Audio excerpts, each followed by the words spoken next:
नमस्कार, मैं हूं आपके साथ काजोल चौहान और आप देख रहे हैं दिव्य हिमाचल टीवी और पेश है आज का news bulletin. This bulletin is brought you by world class Nidra mattresses.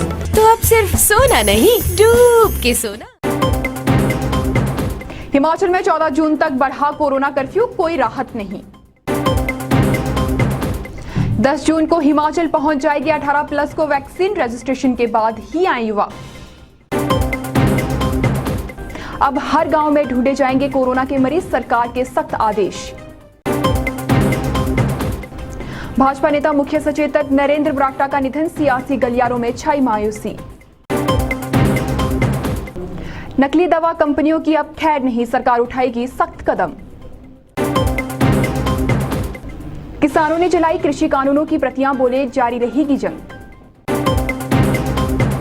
11 जून तक कोई बारिश नहीं, फिर बढ़ने लगा तापमान। और अब खबरें विस्तार से।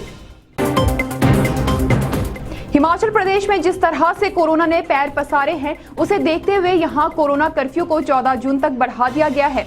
अब पहले की ही तरह सभी बंदिशों के साथ रहना पड़ेगा। सरकार ने आज शाम बुलाई कैबिनेट की बैठक में ये फैसला लिया है। इसमें और क्या क्या तय हुआ है, देखिए। हिमाचल प्रदेश मंत्रिमंडल की बैठक में आज सरकार ने फैसला लिया कि कोरोना के बढ़ते मामलों को देखते हुए प्रदेश में जारी कर्फ्यू को 14 जून तक बढ़ाया जाएगा। इस दौरान ना तो कोई ट्रांसपोर्ट चलेगी, न ही सरकारी दफ्तर खुलेंगे। कैबिनेट में ये भी फैसला हुआ कि सीबीएसई की ही तर्ज पर प्रदेश में +2 के छात्रों की परीक्षा नहीं होगी और उन्हें 10वीं की तरह ही पास किया जाएगा। ऐसा भी माना जा रहा है कि अब कॉलेज के छात्रों को भी बिना परीक्षा दिए ही प्रमोट किया जा सकता है। कोरोना के खिलाफ जंग में फिलहाल वैक्सीन ही एकमात्र हथियार नजर आता है। ऐसे में सरकार के प्रयास भी गंभीर नजर आने लगे हैं। स्वास्थ्य विभाग का दावा है कि 18 साल से ऊपर वालों के लिए 10 जून को हिमाचल में वैक्सीन उपलब्ध हो जाएगी। युवाओं से कहा गया है कि वे स्लॉट बुकिंग के बाद ही वैक्सीनेशन के लिए आएं। 18 से 44 साल के युवाओं के लिए 10 जून को हिमाचल वैक्सीन पहुंच जाएगी। इसके बाद राज्य में वैक्सीनेशन अभियान शुरू हो जाएगा। स्वास्थ्य विभाग ने ये साफ कर दिया है कि बिना स्लॉट बुकिंग के किसी को भी वैक्सीन नहीं लगाई जाएगी। जनजातीय क्षेत्रों में ऑन साइट वैक्सीनेशन की सुविधाएं होंगी। 10 जून के बाद हिमाचल में दोबारा से 18+ वालों को वैक्सीन लगना शुरू हो जाएगा। हिमाचल को वैक्सीन निर्माता कंपनी सीरम इंस्टीट्यूट ने 1,67,000 के करीब 18 से 44 आयु वाले लोगों के लिए वैक्सीन मिली है। सरकार ने अपने हेल्थ डिपार्टमेंट को सख्त आदेश जारी कर दिए हैं कि वे गांव-गांव जाकर पता करें कि वहां कोरोना के कितने मरीज हैं। सरकार की टेक्निकल कमेटी ने ऐसी हिदायत दी है। पता चला है कि हिमाचल के गांव में ही सबसे ज्यादा मरीज खांसी और जुकाम के पाए जा रहे हैं। ऐसे में अब डॉक्टर शीघ्र ही अपनी टीम के साथ गाँव का रुख करेंगे। हिमाचल में कितने लोग बीमारी से पीड़ित हैं, सरकार ने इसकी रिपोर्ट मांगी है। रिपोर्ट तैयार करने के लिए हेल्थ केयर वर्कर और डॉक्टर फील्ड में जाएंगे, जिसके बाद सर्दी खांसी बुखार होने पर लोगों के सैंपल लिए जाएंगे। बीमार मरीजों को अस्पताल लाया जाएगा, जिसके बाद उनका उपचार शुरू हो जाएगा। उल्लेखनीय है कि स्वास्थ्य विभाग की टेक्निकल कमेटी ने एडवाइजरी जारी की है कि अब कोविड शहरों में बहुत कम हो चुका है। कुछ मरीज ही रोजाना सामने आ रहे हैं। अब कोविड के ज्यादा मरीज ग्रामीण क्षेत्रों में आ रहे हैं। ऐसे में अब हेल्थ डिपार्टमेंट को गाँव की ओर ज्यादा फोकस करना होगा। गौरतलब है कि ग्रामीण क्षेत्रों में लोग टेस्ट करवाने के लिए सामने नहीं आ रहे हैं। लोग बुखार, खांसी, जुकाम, सांस लेने में तकलीफ को छुपा रहे हैं, जिससे वे गंभीर बीमार हो रहे हैं। हालांकि लोग 10 से 15 दिनों बाद ठीक भी हो जा रहे हैं, जिससे कि उनके संपर्क में आने वाले और लोग बीमार हो रहे हैं। ऐसे में अब डॉक्टर, स्वास्थ्य कर्मी, आंगनवाड़ी, आशा वर्कर लोगों के घर घर जाकर टेस्ट करेंगे।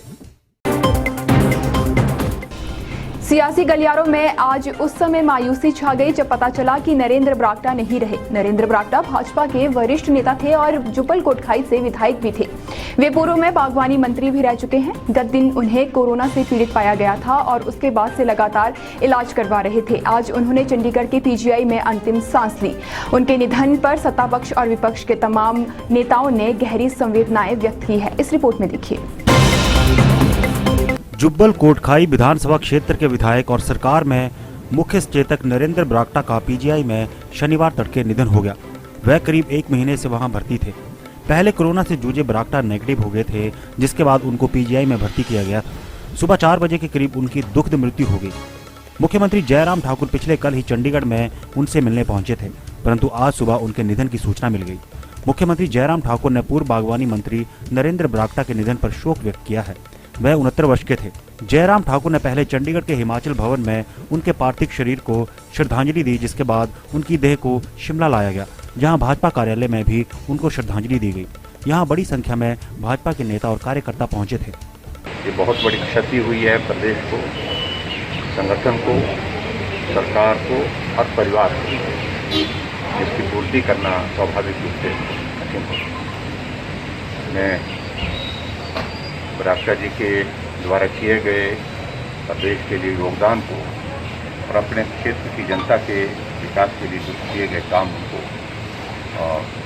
लिए स्मरण करता हूँ और ईश्वर से प्रार्थना करता हूँ कि ईश्वर उनके परिवार को इस दुख को सहन करने की क्षमता दे और उनकी आत्मा को शांति मिले, ऐसी मैं प्रार्थना करता। आज हमने कैबिनेट की बैठक की, हमारे साथ बैठक स्थगित कर दी। आज पर्यावरण दिवस पर कार्यक्रम थे, वो भी हमने आज स्थगित कर दी और इनकी कमी को स्वाभाविक रूप से हम हमेशा महसूस करेंगे, क्योंकि स्टॉलवर्थ एक पार्टी के नेता के नाते इनके सभी अपने क्षेत्र में रहे और प्रदेश की पार्टी को मजबूत करने के लिए इनकी भूमिका है। हिमाचल प्रदेश में नशे का कारोबार कर रही और नकली दवाइयां बना रही कंपनियों की अब खैर नहीं होगी। सरकार ने इस पर नकेल कसने की पूरी तैयारी कर ली है। ऐसी फार्मा कंपनियों की गतिविधियों पर नजर रखने के लिए 5 कमेटियों का गठन किया गया है। प्रदेश में नकली दवाइयों के कारोबार पर वार को सरकार तैयार है। सरकार ने एक रणनीति बनाई है, जिसके तहत अब नकली दवाइयां बनाने वाली कंपनियों पर नकेल कसी जाएगी। एक विशेष एसओपी भी तैयार की गई है। वहीं फार्मा कंपनियों पर छापामारी के लिए 5 कमेटियों का गठन किया गया है। वहीं एसओपी में पुलिस के अधिकारी भी साथ में जिम्मेदार बनाए गए हैं। सिरमौर जिला में 2 जगह नकली दवाओं के उत्पादन का भंडा फूटने के बाद सरकार एक्शन मोड में है। इन कंपनियों को नोटिस दिया गया था, जिनका जवाब सरकार को आ गया है। इस जवाब को देखने के बाद आगे की कार्रवाई की जाएगी। सूत्रों के अनुसार इन कंपनियों का लाइसेंस रद्द हो सकता है। उधर दूसरे दवा कंपनियों पर शिकंजा कसने के लिए सरकार ने कदम उठाया है। स्वास्थ्य विभाग ने 5 अलग अलग कमेटियों का गठन किया, जो फार्मा कंपनियों पर छापामारी करेंगी। देखा जाएगा कि कहां-कहां पर ऐसी दवाइयां बन रही हैं। किसानों के सब्र का इम्तिहान ले रही सरकार को किसानों ने एक बार फिर ललकारा है। किसान एक बार फिर पूरी ताकत के साथ मैदान में आ गए हैं। शिमला में आज किसान मोर्चा के संगठनों ने कृषि कानूनों की प्रतियां जलाते हुए संघर्ष के जिंदा रहने की गवाही दी है। किसानों के संघर्ष का आधा साल बीत जाने के बाद अभी उनका हौसला नहीं टूटा है। किसान पूरी ताकत के साथ संघर्ष में डटे हुए हैं। संयुक्त किसान मोर्चा के आह्वान पर शनिवार को किसानों ने देश भर में कृषि कानूनों का दहन किया। शिमला में किसान मोर्चा के संगठनों ने कृषि कानूनों की प्रतियां जलाते हुए संघर्ष जिंदा रहने की गवाही दी।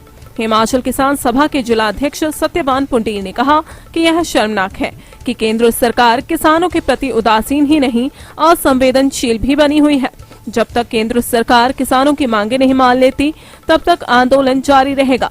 संयुक्त किसान मोर्चा ने सभी देशवासियों से आह्वान किया कि वे किसान आंदोलन का समर्थन जारी रखें। देश भर में रविवार को किसान भाजपा के विधायक, सांसद और प्रतिनिधियों के दफ्तरों के बाहर कृषि कानूनों की प्रतियां जलाकर विरोध प्रदर्शन करने जा रहे हैं। आइए अब जानते हैं मौसम का हालचाल। हिमाचल प्रदेश में धूप खिलते ही गर्मी पसीने छुड़ाने लगी है। हालांकि बीते दिनों हुई बारिश के चलते प्रदेश में मौसम सुहावना बना था, मगर शनिवार को प्रदेश के अधिकांश क्षेत्रों में अधिकतम तापमान में 1 से 9 डिग्री तक की बढ़ोतरी हुई है। मौसम विभाग के पूर्वानुमान के तहत राज्य के 1-2 स्थानों पर रविवार को गर्जन के साथ बारिश होगी, जबकि प्रदेश में 7 से 11 जून तक मौसम साफ बना रहेगा। अधिकतर क्षेत्रों में शनिवार को दिन भर मौसम साफ बना रहा। इसके अलावा सोलन में 5, डलहौजी में 2, चंबा व नाहन में 1 डिग्री तक पारा चढ़ा। भुंतर, कल्पा, बिलासपुर, हमीरपुर व केलांग के तापमान में बीते रोज के मुकाबले गिरावट दर्ज की गई है। प्रदेश में बीते 24 घंटों के दौरान भी मौसम साफ बना रहा। राज्य के 1-2 स्थानों पर हल्की बारिश हुई। इसके अलावा शेष हिमाचल के तापमान में बीते रोज के मुकाबले गिरावट रिकॉर्ड की गई। बिलासपुर व हमीरपुर में 5 डिग्री तक पारा लुढ़का है। और अब चलते चलते पर्यावरण संरक्षण में हिमाचल देश का अग्रणी राज्य, 60 टन प्लास्टिक कचरे से बनाई सड़कें। दूसरी लहर में रोजाना 8 गुना बड़े मामले, करीब 9% लोग घर में ही हो गए कोरोना संक्रमित। हिमाचल में एक और उपचुनाव, मंडी फतेहपुर के बाद जुब्बल कोटखाई में भी होगा इलेक्शन। और ऊना में जमीनी विवाद को लेकर ससुर ने बहू व 3 वर्षीय पोते पर किया दरार से हमला। चलिए फिलहाल इस बुलेटिन में बस इतना ही। मुझे दीजिए इजाजत। नमस्कार।